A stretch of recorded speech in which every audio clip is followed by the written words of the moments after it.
Hi there! Oh, I lost my little thingy there. Hi there, it's Timmy, Joel. I'm up here in the Canada, and we've got a computer here where we're going to build the computer parts.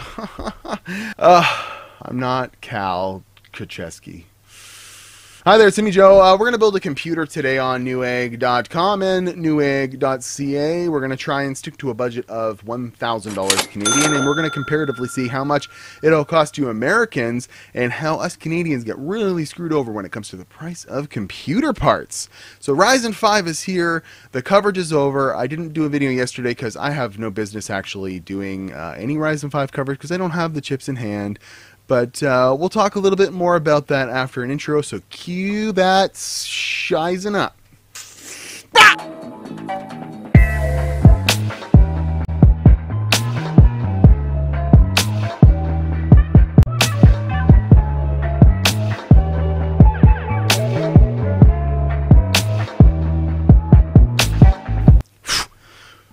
So, Ryzen 5's here. And you know what, guys? I made this video right here where I cut some cores out and some gigahertz out of my Ryzen 7 system to try and replicate some Ryzen 5 results in the real world.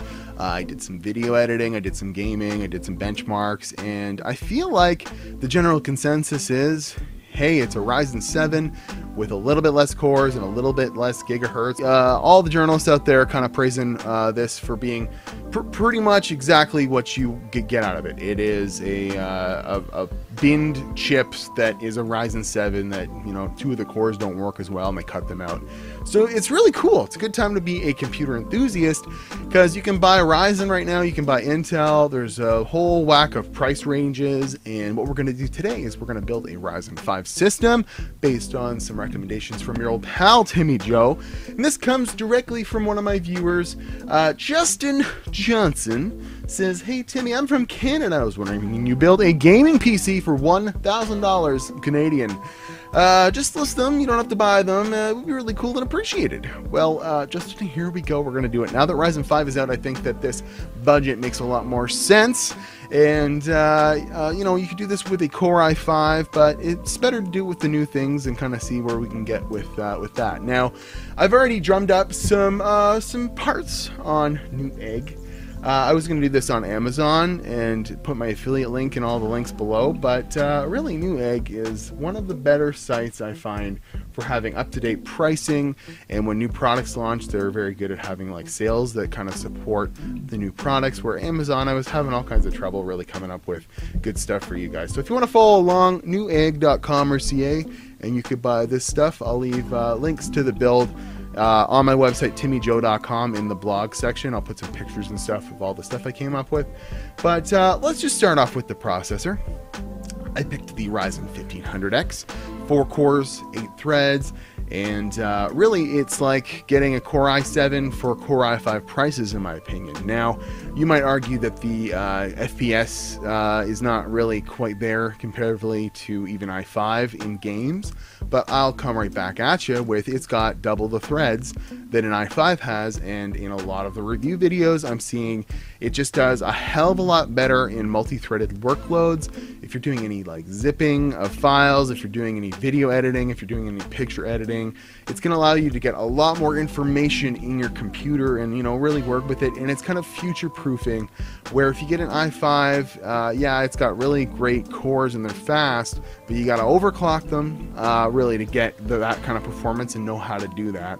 And you know, it's just let's stick to a new system that's actually performing pretty well in Ryzen 5. You could get the 1400 for like $159.99. In Canadian it's $252.99. But I think it's better to get the X version, so you know it's going to overclock pretty decently, and it has you know, right out of the box a higher clock speed. It's just going to be kind of more easy to work with, I think, in the long run. And it comes with the Wraithspire cooler, so I have that cooler right behind me. I've tested it, I know it works very well, so there's no need to do any aftermarket cooling, in my opinion, even if you want to overclock just a smidgen, maybe to like 3.75 gigahertz or something like that.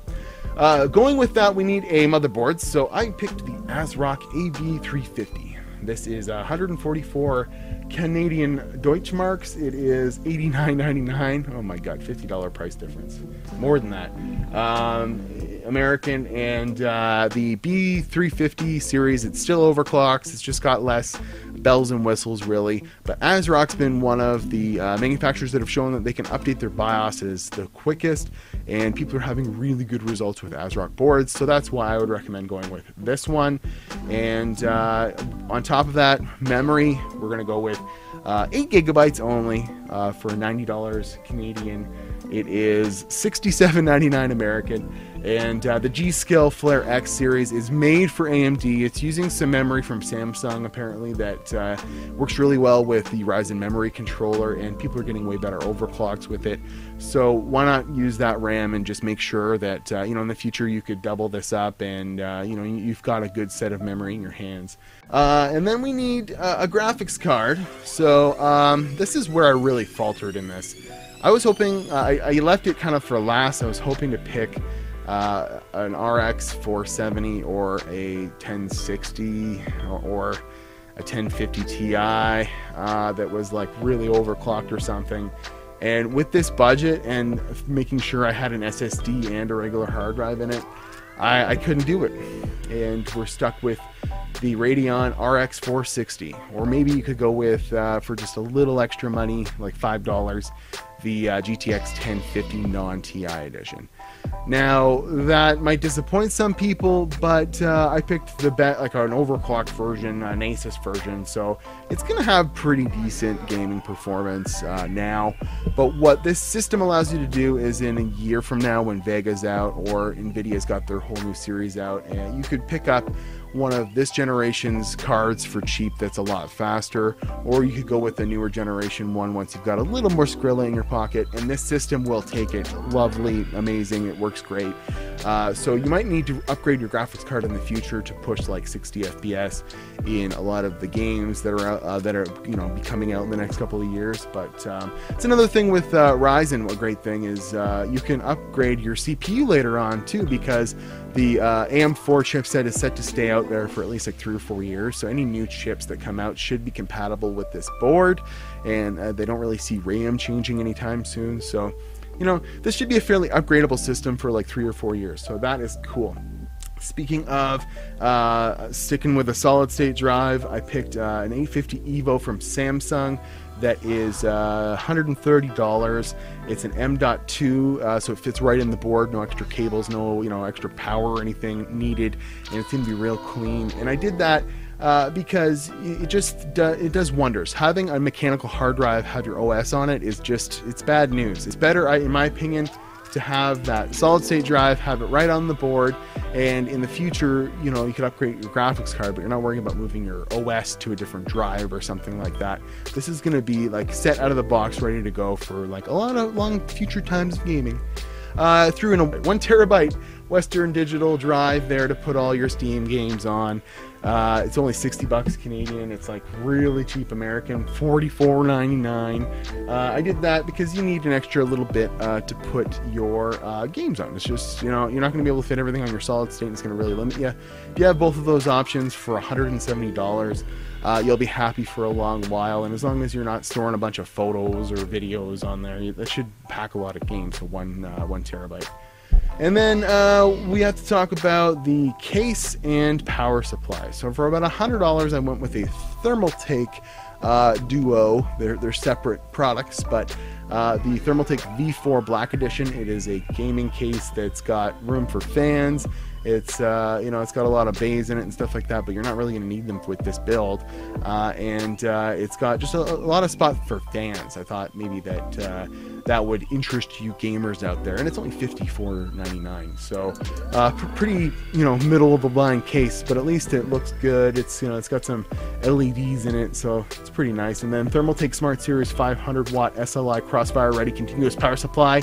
500 watt power supply is going to be enough to power like really any graphics card that's going to come out that's not a Titan or a 1080 Ti for sure. And it says it's Crossfire and SLI ready, but you're not going to be doing that probably with this system anyways.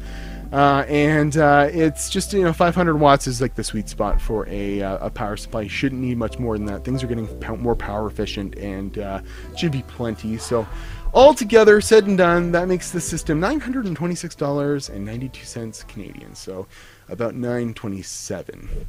And that is just under budget, but if you account for shipping and taxes, you're going to be at $1,100 anyways. So it was hard. I had to make some tough decisions. I wanted to put a better graphics card in there, but I figure, well, we got to put a graphics card in there. It might as well be a half decent one, and then in the future you can upgrade to a really, really good one. Now, this build American is a lot less. It is $661.90. Isn't that crazy? So I know our money's, the exchange rate and everything, our money's worth like shit compared to American money. But I think the average person, our minimum wage is higher and stuff like that. But the average person that's buying computer parts is probably making about the same amount of money here and there. And it really kind of hits our bank account when the prices are this much different. And you might say, we'll convert that to American, and it's probably pretty close. Well, it's still $50 different. If you plug that into xe.com, the American version of this would be $878.69 Canadian. So you're saving about $50 if you went to the United States and bought all this stuff like at a Newegg store, if that exists. So it kind of sucks that we just get the shaft end of the stick when it comes to pricing on computer parts and technology and stuff like that. So count your stars that you live in the United States if you do, and there's links to the US version of this down there so you can check the pricing for yourself. So, who is this build meant for? Well, it's meant for the person that has $1,000 in their pockets, wants to play 1080p games now at almost high settings, the highest settings, the ultra settings, and has that future-minded focus, okay? I did this so that in a year or two from now, you can upgrade a lot of things. You can add some RAM, you can buy a better GPU, and you'll be able to play the next set of AAA titles at 1080p, maybe even 4K for sure if you upgrade to a really good graphics card. And you can add a lot more, but you're going to have your SSD already installed, you're going to have your games already installed, and it won't take much to just switch a few things around once you get a little bit more cash flow, and the games have upgraded a little bit, and GPUs have come out, and you'll be able to kind of be set for like 3 or 4 years of your life. Like I said, AM4 is not supposed to change much, so you'll be able to even plop a new processor in there if you wanted to and not have to change your RAM or your motherboard. But the future will hold what it will hold. So I'm Timmy Joe. If you have any questions about this build, leave them in the comments below. If you completely disagree with my methodology, I'd love to hear from you. But I think I'd like to do an Intel version of this next week and see if I can do kind of the same thing and use an NVIDIA card and see where we'd end up in kind of that direction, and see if we can still say it's future proof and stuff like that. But for now, for $1,000, you can't do much better than 1080p at just under ultra settings. I'm Timmy Joe. You guys have a good day. Social media, watch Timmy Joe, Instagram and Twitter, and I will see you in the next video. Bye.